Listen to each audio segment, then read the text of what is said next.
Happy New Year. It's 2026. And yeah, 2026 is the 30th anniversary of 1996, which is actually the invention of Pokemon. So 1996, yeah, was the invention of Pokemon. It was first started in Japan. And yeah, I'm big into Pokemon. I joke I've been out of the game since 1999. So I wanted to do a segment to celebrate the 30th anniversary of Pokemon. So I want everyone to close their eyes for a bit and imagine yourself in 1999. This was pre 9/11. This was the 20th century. So it's, in my eyes, I was in fourth grade, but it was a very nostalgic era for sure. Especially, I think not only was I innocent as someone in fourth grade to how the world works, but also I think our country was very innocent, right? This was pre 9/11. Right on the cusp of internet. I mean, we had dial up, but not really the internet culture that we have today. So really, 1999, when Pokemon came to the United States for the first time from Japan, there's this Pokemania. It was wild being there. It was this phenomenon. I think it was so big because it was really the introduction of Japanese culture into the United States. So 1999, yeah, Pokemon cards. It was really the birth of what we see the modern Pokemon. And I think Pokemon's grown into one of the largest, if not the largest brand in the world. It's a global phenomenon at this point. I really think the only thing similar is really Disney and maybe Mickey Mouse and some of the vintage characters there. But yeah, Pokemon was a phenomenon, and I wanted to jump a little bit. I've been out of the game, and a little bit about my story. I've been out of the game since '99 because I was an avid collector back in that era. This is one of my binders. I'm sad to say that I lost my good binder, my big binder with all my good cards. I left it at a sleepover in fourth grade and never saw it again, which I think for me, there's been a lot of trauma there, right? I lost my cards, which today probably would have been able to buy me. I wouldn't have a 9 to 5, let's say that, if I still had my original binder. And yeah, there's lots of trauma. But recently there's a phenomenon called Kabuto King that's re-inspired me or maybe reignited my Pokemon fever. So the Kabuto King is a pseudo name of a Twitter account. He was first, I think, not available, but he came to the Twitter consciousness by an account called Autism Capital. And Autism Capital tweeted out, hey, there's this autist on the internet who's collecting all these first edition Kabuto cards. So this is a first edition Kabuto. I'll see over here, the overhead. So first edition Kabuto is just a card that has a 1 here. And this is Kabuto. He's a common Pokemon, or he's not greatly appreciated, but this account, the Kabuto King, just started collecting just this single card.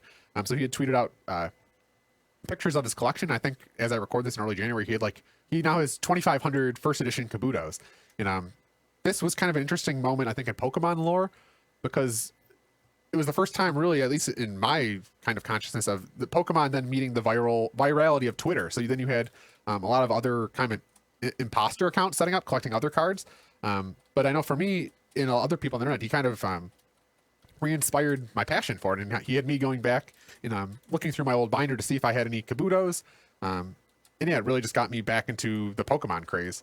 And yeah, so I've been deep in that wormhole, whether it's looking on eBay for bulk sets and yeah, trying to buy cards. And also there was a Buffalo Card Con this past weekend around the corner for me. So I went and checked that out for 2 days. And as I call myself the boomer of Pokemon, because I've literally been out of the game since '99, it was amazing how much has changed and just the amount of modern sets, mid-era. And I guess my boomer moment in Pokemon was going there and, talking about Pokemon cards, and now they're called vintage cards. The set I collected are called base set. But let's look at some Pokemon cards here that I've got. So, as I said, 1996, we're the 30th anniversary of Pokemon cards, and it's a Japanese invention, right? So these are some early Japanese cards.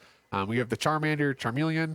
I was super into these as a kid, just because, yeah, the Japanese language. There's something about the look of Japanese cards. I don't even know what this is, but yeah, the hologram version of it.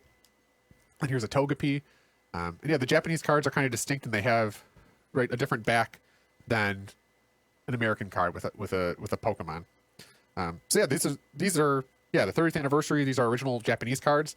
But I wanted to talk about the base set. So the base set, technically as they're called, essentially just the original Pokemon cards. These are the first ones that I was collecting as a kid, but essentially they're the first print run of Pokemon cards in the US. There's a variation between the sets, which I'm going to look at now. So yeah, the base set, or what they're called today, is vintage Pokemons, which made me, as I said, feel like a boomer. But these are base set prints. So these are the original first run of Pokemon cards in the United States. Yeah, they're called the base set, but there's kind of variations which I wanted to dive into. I guess the first one is this is a first edition. So this is has this first edition sticker here.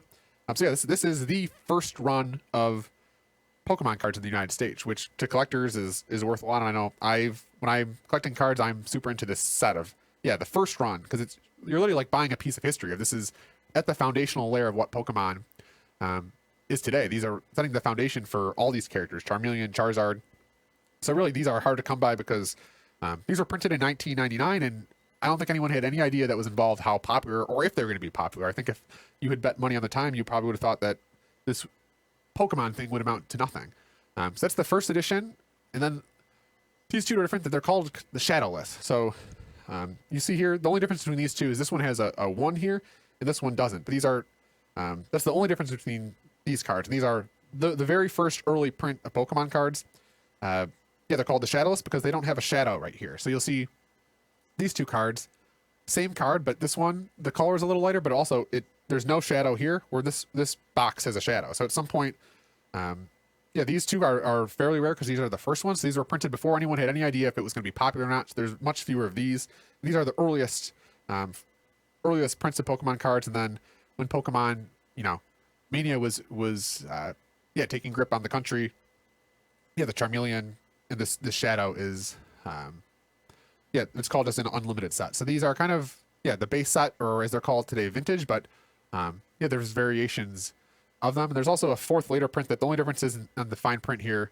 There's the year 2000, but it's kind of only for the technocrats of the Pokemon world.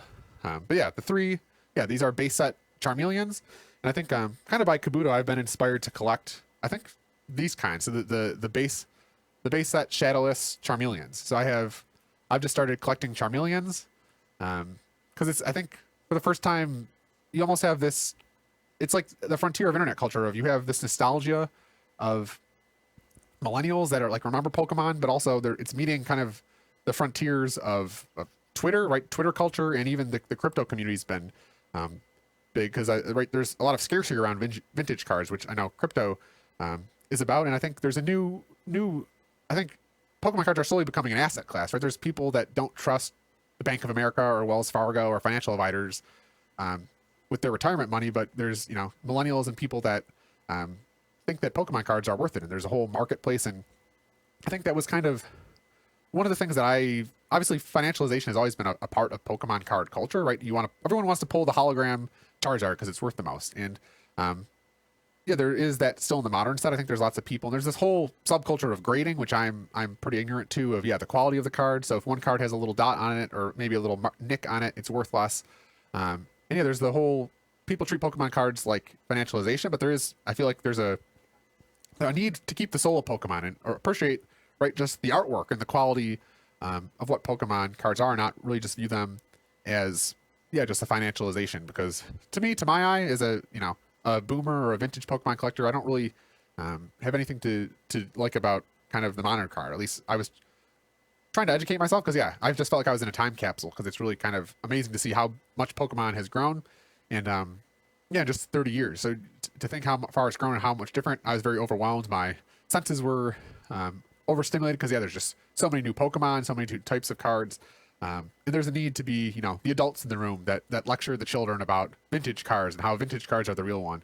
I'm gotten back into Pokemon cards over the break. I'm interested in collecting Charmeleons, but also I think there's an event coming up. So I think one of my favorite things about the event was I was showing this card before my audio got cut.